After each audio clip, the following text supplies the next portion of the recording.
Well, let's hear about that from the businessman who wants to bring it, Karl Watkin. Hello, Mr. Watkin. Hi, how you doing?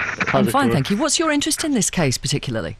I've been fighting the insidious extradition treaty, which David Blunkett negotiated very badly, which he admits to today, for the last 10 years. With any success? Our poodle politicians seem to think that we're the 51st state of the Union, and we're not the 51st state of the Union.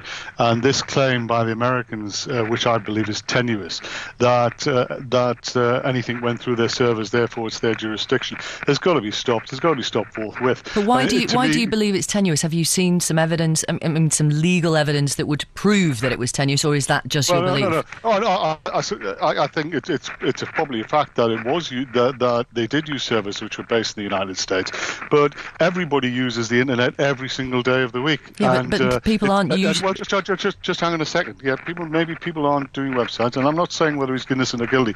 But if we continue to allow the Americans to get jurisdiction because of using their servers, we might as well pack up our judicial system in the UK and subcontract it in totality to the Americans. The people that brought us torture, extraordinary rendition, which is kidnapping, waterboarding, imprisonment without trial in Guantanamo Bay.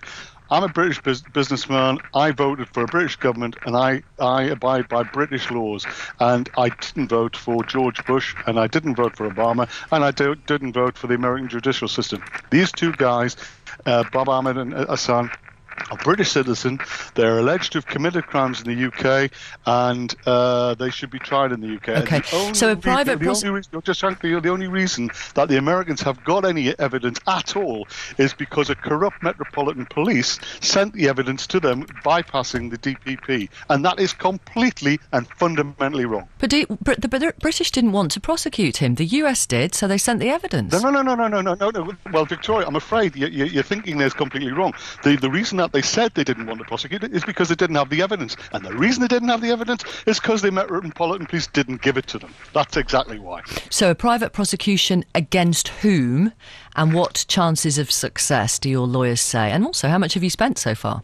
Well, it's offences against the Person and Terrorism Act. There's two.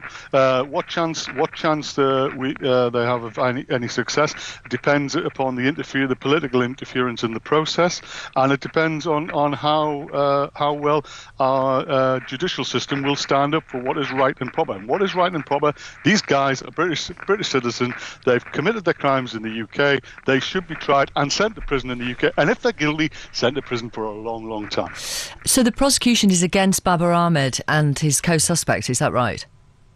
That's right, yeah. Right. Yes, it is. And it's a shame. So have you got access to the evidence then that the US have got?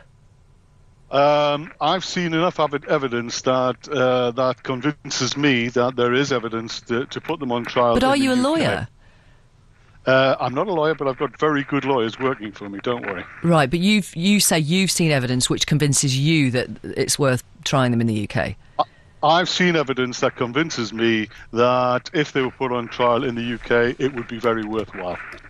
And how much have you spent on this in the last 8 years? Well, I've spent in the last 10 years, I spent about £250,000 in total. Right, that's a lot of money for little signs of success so far.